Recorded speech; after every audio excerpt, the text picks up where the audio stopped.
आजादी के बाद से भारत ने कई बड़े सपने देखे, लेकिन एक सपना ऐसा था जो दशकों तक अधूरा ही रहा, अपना खुद का मिलिट्री एयरक्राफ्ट बनाना। पूरे 78 साल गुजर गए, मगर देश कभी पूरी तरह स्वदेशी सैन्य ट्रांसपोर्ट एयरक्राफ्ट तैयार नहीं कर पाया। लेकिन अब कहानी बदल चुकी है, क्योंकि इस साल भारत ने वो कर दिखाया है जो पहले सिर्फ सपना माना जाता था। और यह सिर्फ एक एयरक्राफ्ट की सफलता नहीं है, बल्कि भारतीय डिफेंस मैन्युफैक्चरिंग के नए दौर की शुरुआत है। आज की कहानी जुड़ी है गुजरात के वडोदरा शहर से, टाटा की उस टीम से जिसने सालों तक हार नहीं मानी, एयरबस के साथ हुई एक ऐतिहासिक पार्टनरशिप से, और उस एयरक्राफ्ट से जिसे दुनिया की 36 से ज्यादा सेनाएं इस्तेमाल करती हैं। लेकिन उससे पहले समझते हैं कि आखिर यह C-295 है क्या। नाम सुनने में यह कोई साधारण सरकारी प्रोजेक्ट लग सकता है, मगर असलियत में यह एक बेहद advance multi role military aircraft है। इसे आप आसमान का ऑनल इन वन मशीन भी कह सकते हो। यह एक बार में 71 सैनिकों को ले जा सकता है और करीब 9 टन तक भारी सामान ढो सकता है। खास बात यह है कि इसे उड़ान भरने के लिए बहुत बड़े एयरपोर्ट की जरूरत नहीं होती। सिर्फ लगभग 670 मीटर लंबी रनवे पर भी यह टेक ऑफ और लैंडिंग कर सकता है।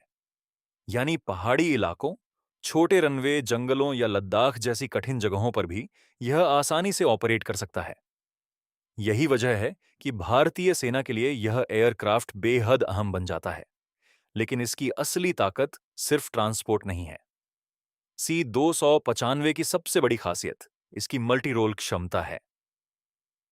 जरूरत के हिसाब से इसे अलग अलग मिशनों के लिए बदला जा सकता है।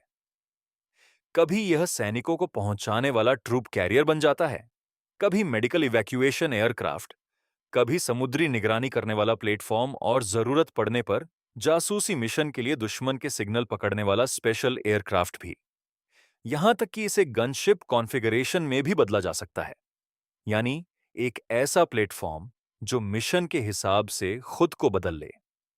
दुनिया के कई बड़े देश पहले से इस एयरक्राफ्ट पर भरोसा करते हैं।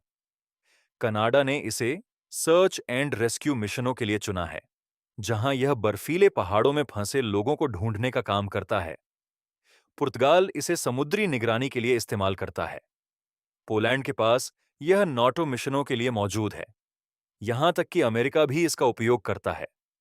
अमेरिकी एयरफोर्स के पास C-295W वेरिएंट मौजूद हैं, जिन्हें स्पेशल ऑपरेशन मिशनों में इस्तेमाल किया जाता है। कई रिपोर्ट्स के अनुसार इसका उपयोग खतरनाक रेस्क्यू ऑपरेशंस में भी किया गया है। यही कारण है कि इसे दुनिया का भरोसेमंद वर्कहॉर्स एयरक्राफ्ट माना जाता है। अब बात करते हैं भारत की। साल 2012 में इंडियन एयरफोर्स एक बड़ी समस्या से जूझ रही थी। उसके पास मौजूद पुराने एवरो HS-748 एयरक्राफ्ट बेहद पुराने हो चुके थे। ये विमान उस दौर के थे जब भारत में रंगीन टीवी भी नहीं आया था। एयरफोर्स को इनके रिप्लेसमेंट की सख्त जरूरत थी। इसी वजह से 2012 में नए ट्रांसपोर्ट एयरक्राफ्ट खरीदने की प्रक्रिया शुरू हुई।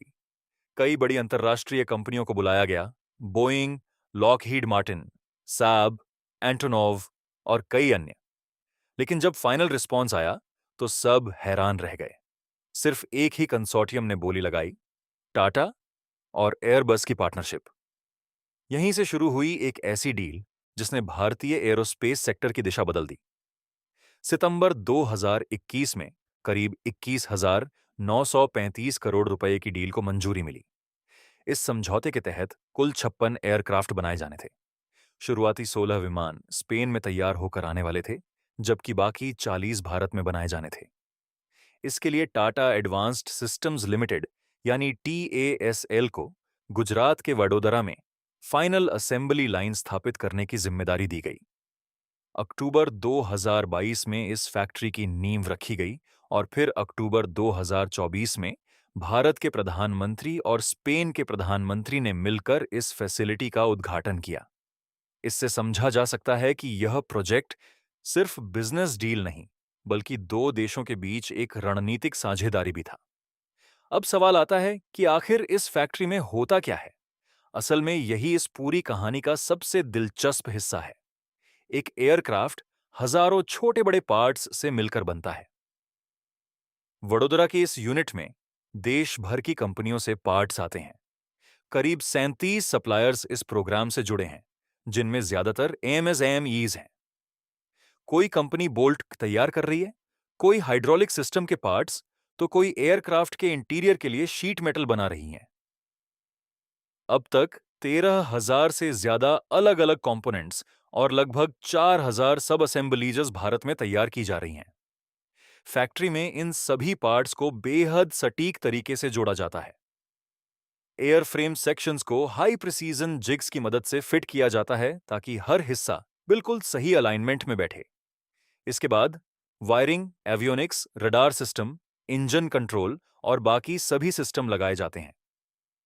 इस एयरक्राफ्ट में प्रैट और विटनी कनाडा के PW137G टर्बोप्रॉप इंजन इस्तेमाल होते हैं, जो हजारों हॉर्स पावर जनरेट करते हैं। साथ ही इसमें भारतीय कंपनियों द्वारा विकसित इलेक्ट्रॉनिक वॉरफेयर सिस्टम भी लगाए जा रहे हैं।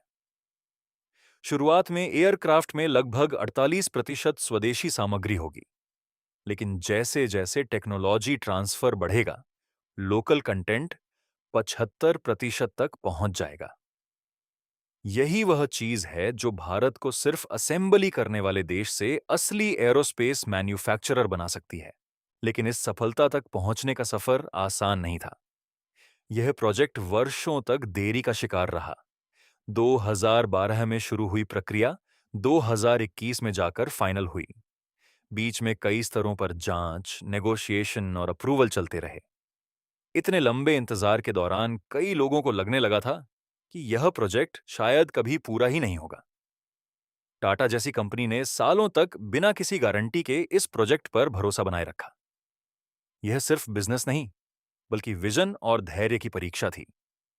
फिर आखिरकार सितंबर 2021 में डील साइन हुई और उसके बाद काम ने रफ्तार पकड़ी। फैक्ट्री तैयार हुई, सप्लाई चेन बनी, इंजीनियरों ने नई टेक्नोलॉजी सीखी और अब मई 2026 में पहला made in India C-295 aircraft Vadodara facility से रोल आउट हो चुका है। रिपोर्ट्स के अनुसार यह उपलब्धि तय समय सीमा से पहले हासिल की गई। सबसे बड़ी बात यह है कि यह एयरक्राफ्ट किसी सरकारी कंपनी ने नहीं, बल्कि एक भारतीय प्राइवेट सेक्टर कंपनी ने बनाया है। पहली बार भारत में एक निजी कंपनी ने पूरा सैन्य एयरक्राफ्ट तैयार किया है। यही वह क्षण है जो भारतीय डिफेंस इंडस्ट्री के लिए ऐतिहासिक माना जा रहा है। और यह कहानी यहीं खत्म नहीं होती।